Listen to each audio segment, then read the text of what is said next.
Sometimes the loudest feelings are never spoken. They're felt in silence in moments we almost ignore. A hug can last 2 seconds, yet reveal years of emotion.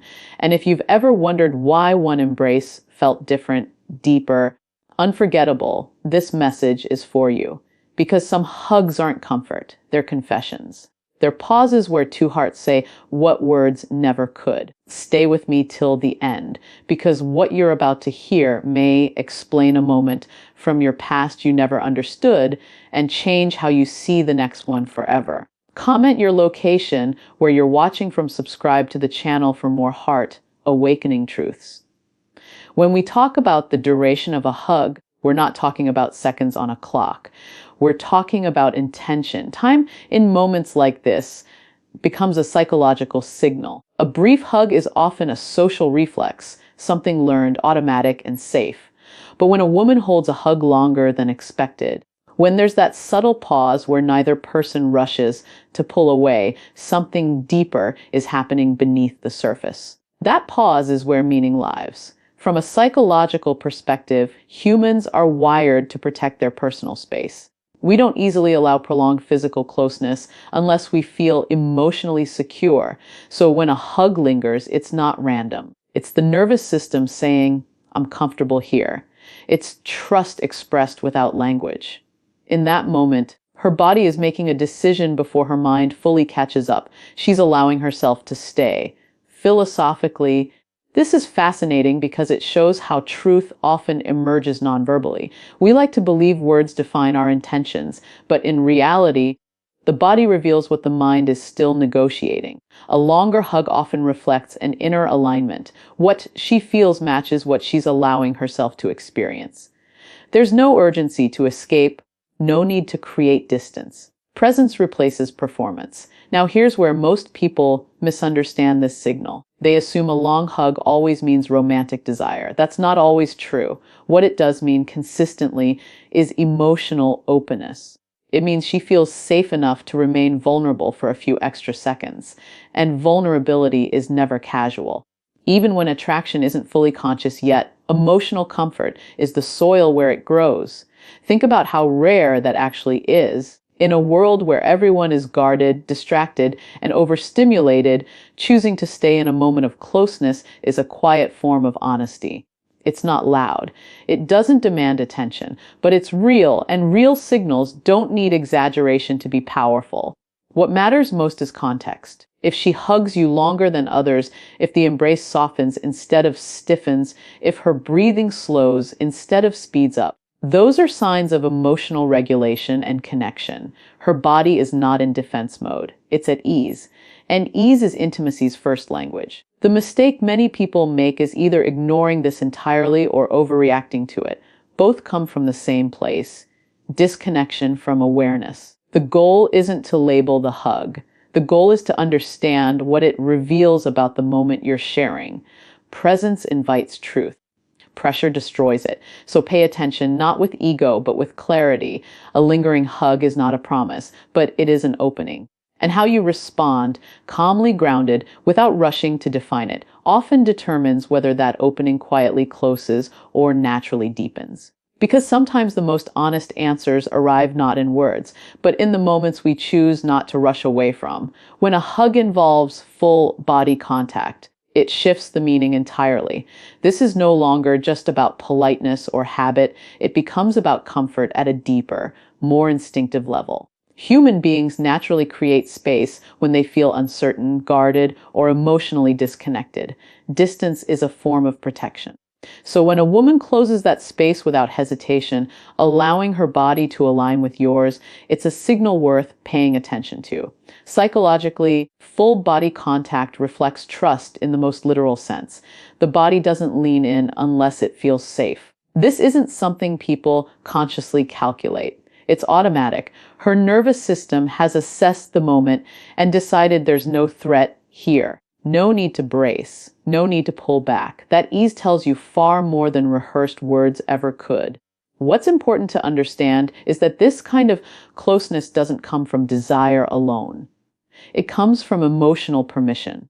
She's allowing herself to be present, not managing how she looks, not performing distance, not protecting herself with stiffness. When her shoulders soften, when her torso presses naturally instead of hovering away, she's communicating comfort in a language older than thought. Philosophically, this reveals something powerful about human connection. We often talk about attraction as something visual or verbal, but real attraction is experiential. It's how the body responds when it doesn't feel the need to escape. Full body contact is not about intensity, it's about alignment. Two people occupying the same space without resistance. Many people misread this moment because they focus only on what it might mean for the future. But the truth lies in the present. The body doesn't predict outcomes. It responds to what feels right now. And when someone chooses closeness in the present, it means something about how they experience you in that moment. Calm, grounding, familiar, or emotionally safe. There's also a difference between forced closeness and natural closeness. Forced closeness feels tight, awkward, or rushed. Natural closeness feels unremarkable in the best way. It doesn't call attention to itself. It simply happens. That's how you know it's authentic. Her body isn't trying to communicate a message. It's responding honestly. This is where awareness matters. If you stiffen, pull away, or overinterpret, you disrupt the emotional rhythm. Connection requires steadiness. When you remain calm and grounded, you allow the moment to complete itself naturally. That's how trust builds, not through intensity, but through consistency. Full body contact is not a guarantee of anything beyond the moment itself, but moments are where relationships are built. They're the raw material of connection. And when someone chooses closeness instead of distance, they're revealing something true about how they feel around you, even if they've never said it out loud. So don't rush to define it. Don't rush to claim it. Simply understand it. Because when someone feels safe enough to lean in, the most powerful thing you can do is meet that closeness with presence, not pressure.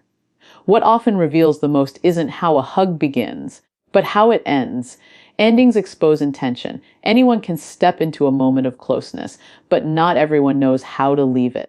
When a woman slowly pulls away, when her hands linger for just a second longer than necessary, or when there's a brief pause before separation, that hesitation is meaningful.